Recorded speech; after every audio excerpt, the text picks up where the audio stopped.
Greetings, my friends. Welcome to the Grit and Equity Talks podcast with yours truly, Dr. India White. I'm thrilled to be here with each of you. Happy Black History Month, everyone. Before we get started with the show today, I want to go ahead and make some announcements for you. First things first, the Grit and Equity Talks podcast with Dr. India White will be featured on the X Factor EDU network, hosted by Dr. Matthew Joseph. You can also find the Grit and Equity Talks podcast on all of my social media platforms. So if you're wanting to know those platforms are going to be on Facebook, Miss India White. Then LinkedIn is the India White. Twitter is Indie Speak and Teach. Instagram is Indie238. Um, YouTube is India White 123, and TikTok is Dr. India White. I would encourage you to check out my website whenever you get a chance for books, blogs, or to schedule me for a speaking and coaching event to help your school, your district, your organization. We always have a great time together. I'm looking forward to getting gritty with many of you for some upcoming events that I already have scheduled. And thank you to everyone for those opportunities. Some of those are going to be in Missouri. We'll be doing some really cool, gritty things there. Also, the NCSM virtual conference. Thank you so much to NCSM leaders for this phenomenal opportunity. And also, I'm super excited about the Vermont Council of Teachers of Mathematics conference coming up, where I've had the honor to be a keynote for that. So I'm looking forward to joining you guys there. And I know there are some other events in between as well. So I'm looking forward to joining you guys on all of these platforms. So let's stay gritty. Let's do some great things together. I also wanted to remind you to please check out the Grit Mini Workshop on the Grassroots Workshops website by Robert Kaplinski and his team. That the name of that workshop is How to Harness Grit to Help Students Thrive. Um, and then also, I wanted to remind you guys of the Grit Academy. Uh, if you're needing students that need tutoring support, things like that, please have them enroll in the Grit Academy. You can get with me whenever you get a chance, and we will make it happen. Um, Now, this particular podcast is if you are seriously trying to close the achievement gap, but you're having classroom management issues or your students just aren't motivated to do work, then you can join me on the Grit and Equity Talks podcast to talk about some things. So, with that said, I do want to talk a little bit about Black History Month. There's been so much just in general about celebrating Black History Month, celebrating um, Black mathematicians and leaders across not only the United States but across the globe. But I do want to highlight and just give a shout out to many of these leaders. And for those of you out there that you're in the education space and you're like, I don't really know India how to celebrate. I want to, but I don't know how to celebrate Black History Month without offending or stepping on someone's toes. Then I would encourage you to do some research, see if you can find anything on Google, which I'll share some things for you. See if there are some organizations that can help you as well in your search of really celebrating Black History Month, um, and then go from there. With that said, I do want to first, just give everyone in my circle of influence, all of the African American Black mathematicians that are incredible across this nation that are doing great things. I want to wish all of them Black History Month, happy Black History Month to every Black principal, every Black leader, everyone across the nation, across the globe that is really making a monumental difference. I want to celebrate all of you at this time and say thank you for your contributions and do not stop. With that said, I do also want to go into honoring a special friend slash mentee of mine, or mentor, someone that I look up to. This person is so humble. They never sing their own praises, but they are really spearheading math education and doing so many great things. And when I Google searched Black History Month, celebrating Black mathematicians for Black History Month, their page came up and there was a new newspaper article on them. So I said, yay, yes, we are going to celebrate them together. So with that said, we are going to celebrate a phenomenal friend, colleague of mine, and that is Dr. Shelly Jones. I want to pull up for you the article that I was able to find um, on Dr. Shelly Jones and the phenomenal work she has been doing. So, giving you a hand, Dr. Shelly Jones. So, this was just produced February 11th, yesterday, or a couple days ago. It says Black math educator introduces students to women who count in book documenting the history of African American mathematicians. If you want the truth about Black history, culture responsive teaching, things like that, then Dr. Shelly Jones is your person. She is the truth. And I'm so proud of her. I'm so happy she made this. This is Illinois State University. They did a little write up on her. It's fabulous. So it says, so we're going to celebrate her together. Okay, guys, I'm like smiling from ear to ear because I'm loving this for her. So it says, Dr. Shelly Jones, Ph.D. in 2002, has always enjoyed learning about math and science, but she loves teaching about these subjects even more. Her passion for education led Jones to pursue a Ph.D. in math education at Illinois State University and author the book Women Who Count, Honoring African American Women Mathematicians. She's also authored other books, guys, that are phenomenal that you can find in Corwin. Anyways, it says here, I am a teacher's teacher. Jones, a professor of math education at Central Connecticut State University, said, I learn so much from my students, whether they are pre-service teachers or teachers in the classroom. Jones, who grew up or was a middle school algebra teacher in Bridgeport, Connecticut, she picked Illinois State for her PhD program because of a grant. Thank goodness we have those grant programs, right? And then it says she was working towards her doctorate degrees. And then our middle school educators working towards their doctorate degrees, excuse me. She described Illinois State's program as a powerhouse for or of math educators who made her feel confident in her decision to become a math teacher. I understood how to teach math, but once you get a PhD in the subject, it brings it to a whole nother level. Yes, it does. And kudos to you, Dr. Jones. And so then it says here, she says, you're really learning about students, how students learn and how to engage teachers in professional learning so that they're lifelong learners. Right. And then in 2019, Jones extended her impact beyond the classroom by authoring Women Who Count. It's a math activity book designed for 3rd through 8th grade students. So if you guys need some culturally responsive or just you want another voice, a diverse perspective on what works, this is a fabulous book. I encourage you to go get it. Women Who Count, Honoring African American Women Mathematicians. And I also want to put a plug in her other book on culturally relevant math tasks, which you can find with Corin. It's not just her; it's some other phenomenal authors as well. So yes, I am giving her flowers today. Now, this says the book features biographies of 29 African American women, including women who worked for NASA, the first 3 African American women to earn doctorates in math. Wow. And other pioneers in the field. Jones also included contemporary mathematicians, such as scholars like Dr. Talitha Washington and Dr. Chelsea Walton. Excellent. The inspiration for Women Who Count initially came from Jones' colleague, who recommended the book Hidden Figures to her a few months before the movie premiered in 2016. She says, I never knew these Black women existed and helped with this space race, said Jones. I think having role models like these women will help young girls and boys to know that all kinds of people can do all kinds of things. Women Who Count contains biographies for each mathematician with their accomplishments, the type of math that they do, and some fun facts to help keep them engaged. Oh, look at her. This is so cute. Oh, look at the little girls. Oh, this is precious. There she is, shining away. I love it. And then let's keep reading. So it says, I want to show them the kind of math activities you can do are interesting, fun, and that math is more than just a worksheet in the classroom. Yes, I want to make connections to what they do in the classroom, but I want it to be more about the enjoyment of math and how you can connect to things you do in real life. So in addition to Women Who Count, she's also co-authored 2 books about culturally relevant math education. I'm loving this.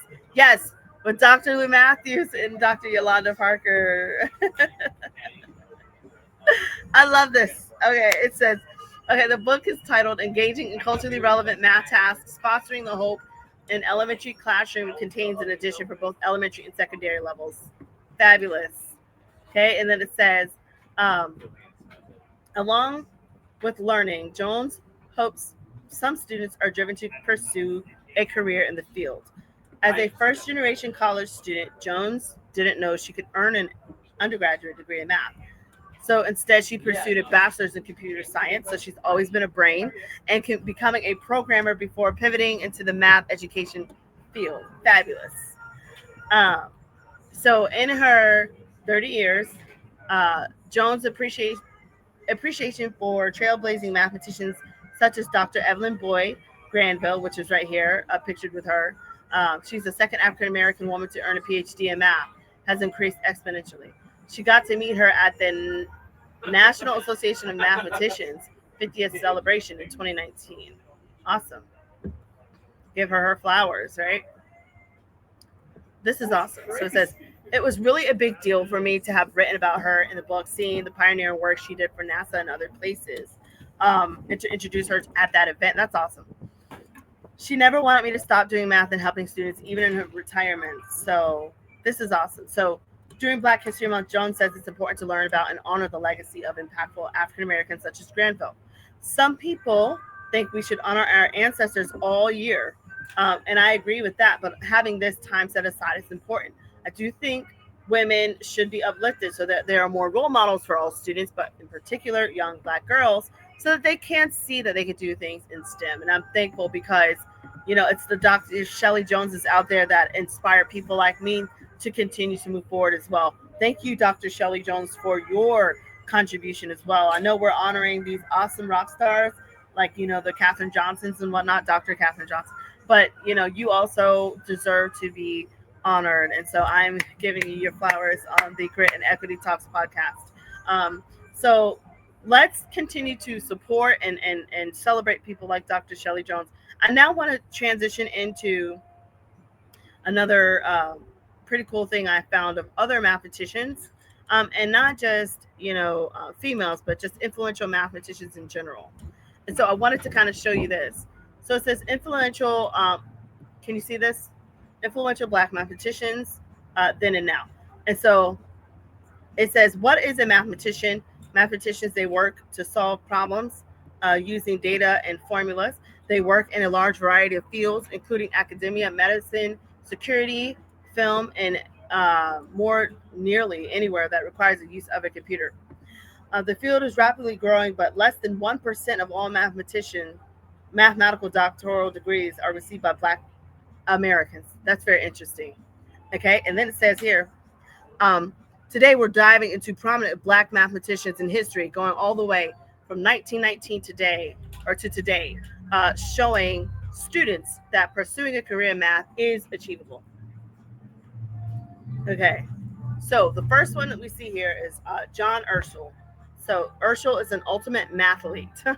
He played as an offensive lineman for Baltimore Ravens and is now a professor at MIT.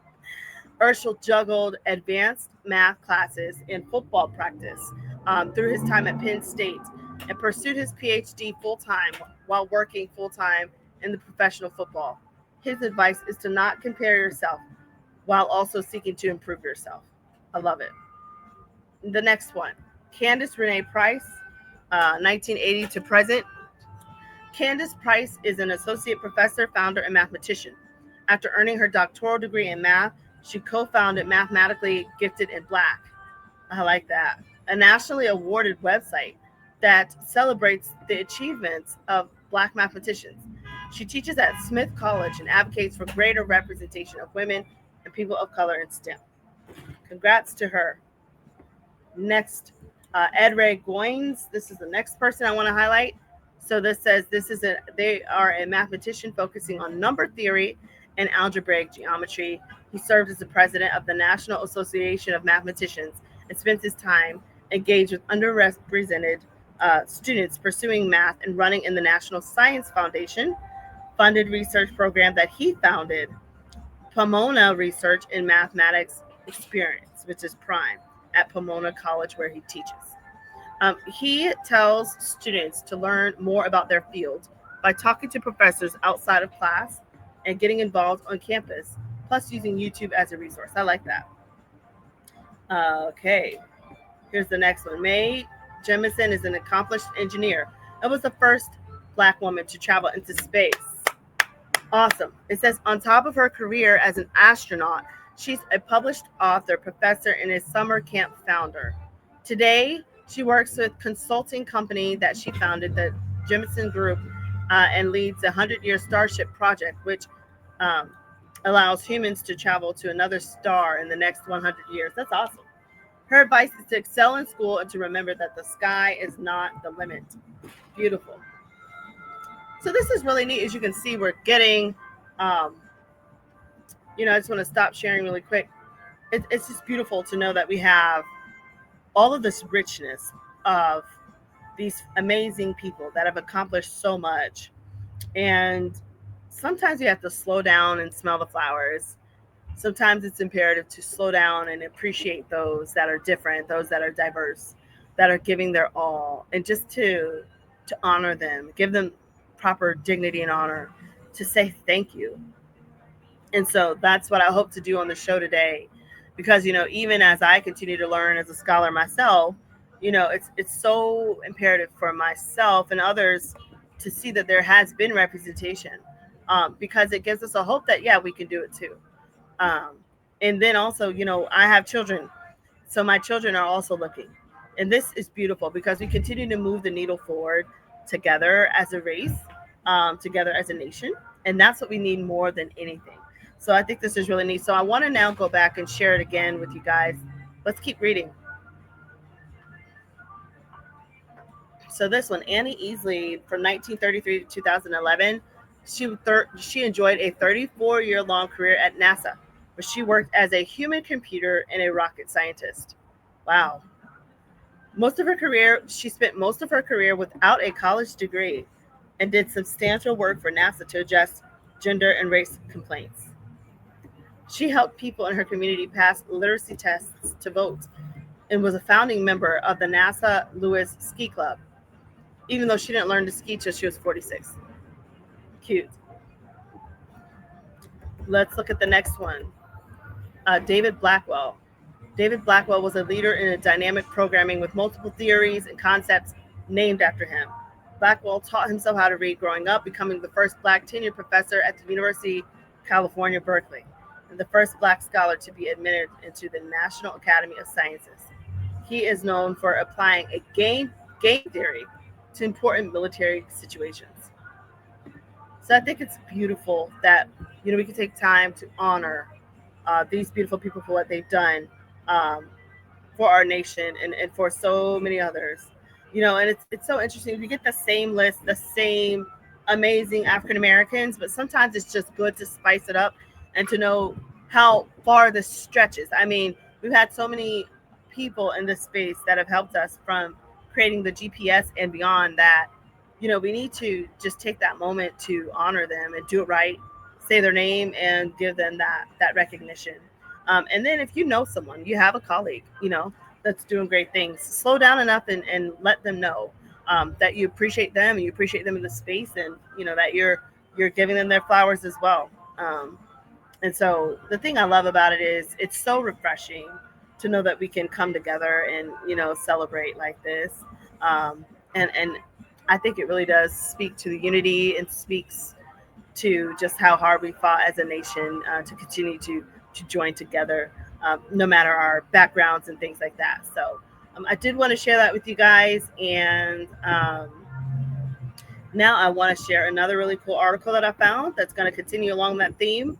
And it is titled "A Celebration of Black History Month at Argonne." And so Argonne, it's a national laboratory company. They are spotlighting the contributions of their colleagues, and one that is a national level winning ACT um, SO student. So this is really neat. Let's look and see. So it says advances in science and technology at the U.S. Department of Education's Argonne National Laboratory take place. Um, thanks to contributions of many individuals making up its diverse workforce. So, in celebrating Black History Month, they are shining spotlight on a few of their contributors, and they are shining right back. So, the first one, this looks like Sean Jones. Okay, it says he is a director for science and technology. So he came to Argonne last October as the new deputy director for science and technology. He's Argonne's chief research officer and its senior science strategist and advisor. That's what he does there. It says, assuming this role at Argonne was a culmination of career achievements that included being awarded 9 U.S. patents and being recognized as an industry expert in the luminescent materials and fabrication of optical waveguides. Amazing. Before joining Argonne, he served as the assistant director, wow, of the National Science Foundation's 1.6 Directorate for Mathematical and Physical Sciences, where he stewarded multidisciplinary science centers, user facilities, and research programs in the domains of astronomy, physics, chemistry, and materials science. Um, Sean's scientific education was fostered by the supportive parents and mentors while growing up in South Carolina. His father was a physicist. See, these are stories we need to hear, right? We need to share this with students. His father was a physicist. His mother was a speech pathologist and a college professor. Beautiful. That's awesome. They instilled in him the importance of education regardless of race, color, and creed. They also learned, or he also learned about resilience or grit, fairness, and the importance of education. I like it because he's very gritty. It says here he was in fifth grade when his parents gave him a chemistry set, which was pivotal to setting his trajectory in science. That was a STEM spark moment for me. When science became real, tangible, and accessible, I was sold. He added. But it was my experience in an undergraduate engineering lab fabricating, characterizing, and testing this thing here, which I don't know what that is, superconducting sample that sealed my interest in pursuing a PhD. The challenges in the lab to make real new materials were fascinating, and I fell in love with basic research. He earned his bachelor's degree in ceramic engineering from Clemson University and his master. Look at this! He's a gator! Yay! This is awesome. Okay, sorry. This is amazing. He is a gator, so he earned his doctoral degrees, plural, in materials, science, and engineering from the University of Florida. I'm loving this, Dr. Sean Jones. All right.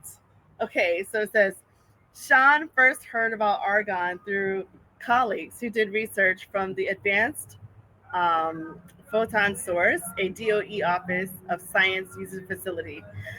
Then, while he was at NSF, he became very familiar with argon facilities and researchers, even funding several of the instruments. Okay, so he's just doing amazing things. Then let's scroll down a little bit. It says Sean now works with Argonne Laboratory Director Paul Kearns, the lab's Chief Operating Officer, and the Associate Laboratory Directors to implement a lab-wide science strategy and to further develop Argonne's 1.1 billion multidisciplinary science and technology portfolio. It encompasses 21 research divisions, 6 national scientific user facilities, and over 1,700 research and technical staff. Look at that. His parents gave him a chem set, and look what he's done with that. And his grit is built up. Well done, my Gator fellow, my Gator friend, Dr. Sean Jones. Now, I want to give Nadine Lancome her flowers. So it says that she is a general counsel, legal department. Um, she is the chief legal counsel. She brought more than 25 years of experience as an attorney to the lab when she arrived in 2023. Excellent. Um, that she has a depth of experience gained on the staffs of several government agencies, including, oh wow, cool, Regional Transportation Authority of Northeastern Illinois, the Illinois Department of Central Management Services, and beyond. She's amazing.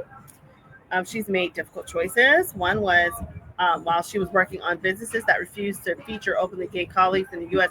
Supreme Court legal work on behalf of an LGBTQ plus advocacy organization. When submitted for posting on a company site that featured accomplishments, the work was deemed unsuitable, but she interceded, but management wouldn't budge, even though the company had approved her colleagues' work. So she declined that new role that would have intentionally downplayed the diverse aspects of her work. She eventually then landed with another firm, saying that she felt better about herself as a lawyer and a person for doing what was consistent with my values.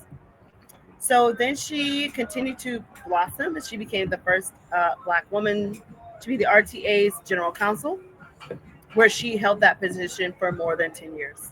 Now, she said it was a no-brainer move or moment, given that she had focused on sciences as an undergraduate, earning a Bachelor of Science from the University of Illinois. Oh, look at that.